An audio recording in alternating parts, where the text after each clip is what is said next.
Isang kaibigan muli ang ating makikita dito for the game on number 2 ng Aurora MLBB laban sa Fnatic Onyx Philippines.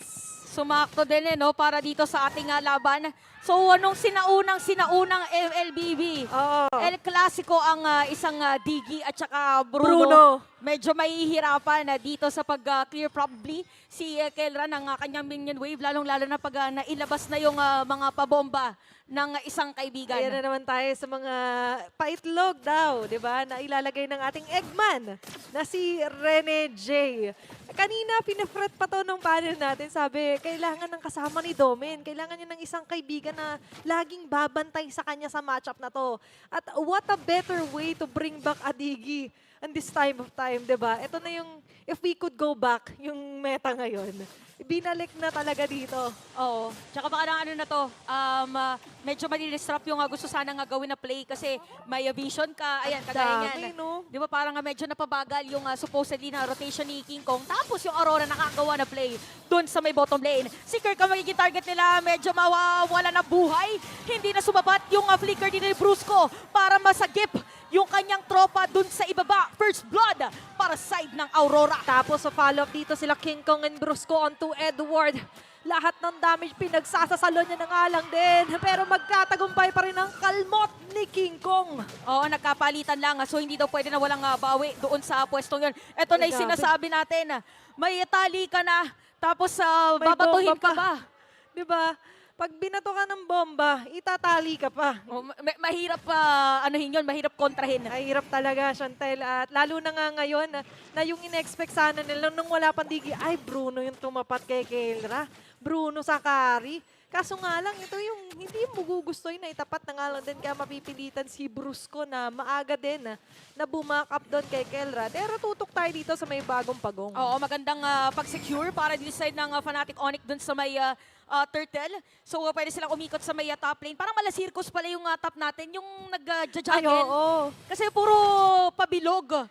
Yung binabato sa taas. So ayan na nga yung sinasabi mo, Athena, nakapwesto dito yung mga players ng Fnatic Onyx sa may top lane. Hindi daw pwedeng hindi mabigyan. Ay, umabot! Dun sa may top lane, final slash at sumama pa na isa. Hindi pa level 4 si Rene J noong moment na yun, kaya si Domeng ang makukuha na side ng Fnatic Onyx. Tsaka i-favor man na level 4 doon, may super friends na nakaabang kay Rene J. So, na-prevent nila yung target dito ng Aurora na kapag hinuhuli si Domeng ay biglang times journey na nga lang din. But the time is not yet that one kasi nga wala pa yung mga ultimate. But meanwhile for Fnatic Onyx Philippines, kung yun yung isa sa magiging sakit ng ulo, maaga pa lang bigyan na natin. Oo, kailangan mapuntahan na agad.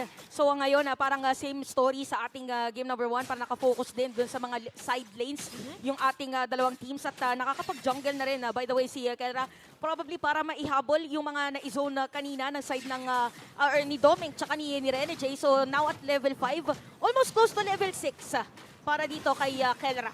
Oy, nakikita rin naman natin dito na for Brusco, parang sabi niya, kaya to pre. Kinaya nga natin. Pero for Rene J, he learned his lesson. At ito yung isang payo mula na nga lang din kay Domeng na okay lang pre, bounce back tayo. Kaya pa to.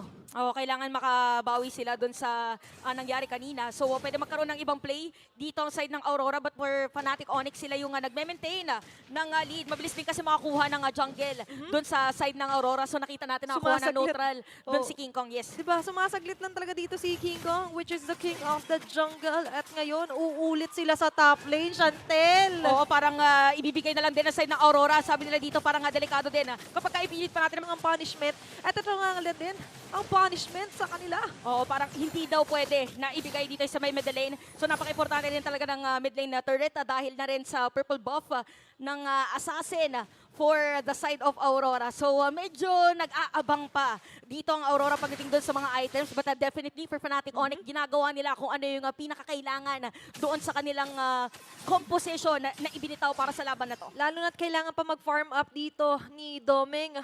Parang kung hindi ako nagkakamali, huge lead ang meron talaga din si Kelra. Hindi na nakakapagtaka pa kasi dalawang turret ba naman po ang Taas at nakuha saka na baba. nila. Mm. Diba? Mapatop or bot ay nandun sila palagi. Tapos dito sa may bandang gitna, umultimate man si Yue. Nice try though to defend the mid lane turret pero hindi pa rin kaya. Sasaglit na talaga sa carry yan. Oh, tingnan natin kung magko-contest dito yung side ng Aurora sa may turtle. for or against Fnatic Onyx. So parang iba naman yung naging sitwasyon ng laban natin ngayon. No? So for Fnatic Onyx, parang sinasama na rin nila si Kelra dun sa teamfights kasi mabilis nga yung naging rotation nila kanina. So probably pwedeng mag-split push dito yung Aurora, pero nababantayan din pala kasi ng Fnatic Onyx yung mga side lanes. Alam No? nila sabi nila kung makakuha man dyan ng turret, pwede tayong pumilit at mang-delay na nga lang din dito. Oo, na-reset ni Kuya Kirk.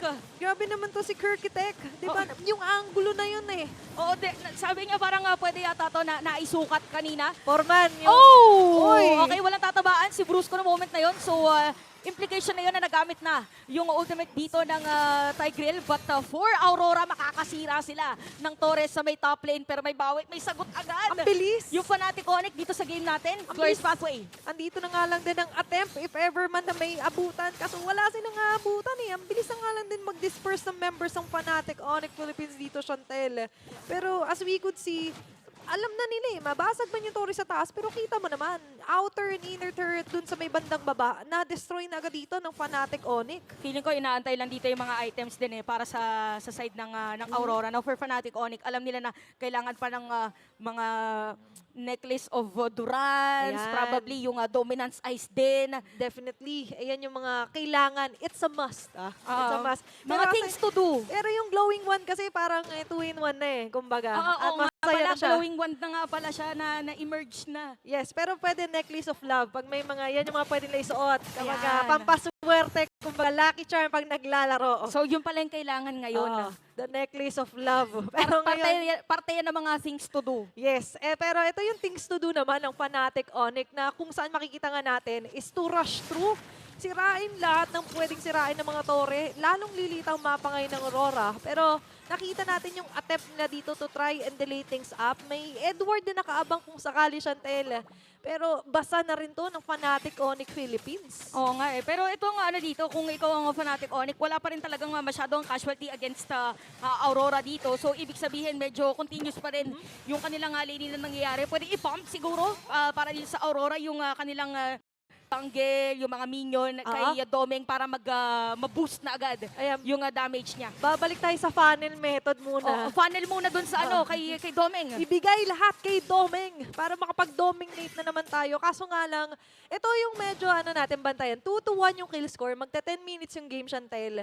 Kahit sabihin natin may kalamangan sa ngayon ng Fnatic Onyx Philippines kasi baka mamaya isang clash na naman ang inatay ng Aurora tapos mababaliktad na naman nila. Pero Oo. ito na nga ba yung pagsilip ng pag-asa na maibaliktad ang odds into their favor kasi ngayon yung Lord mabilis mo. Ayun na naman. Ayun na naman yung Glorious Pathway na sinasabi natin. Meron final slash against Demon Kite. Si Super Friends sa makakakuha ng Lord. Pero yung mga pagtalbog na bola napakasakit. Kirk is gonna be down.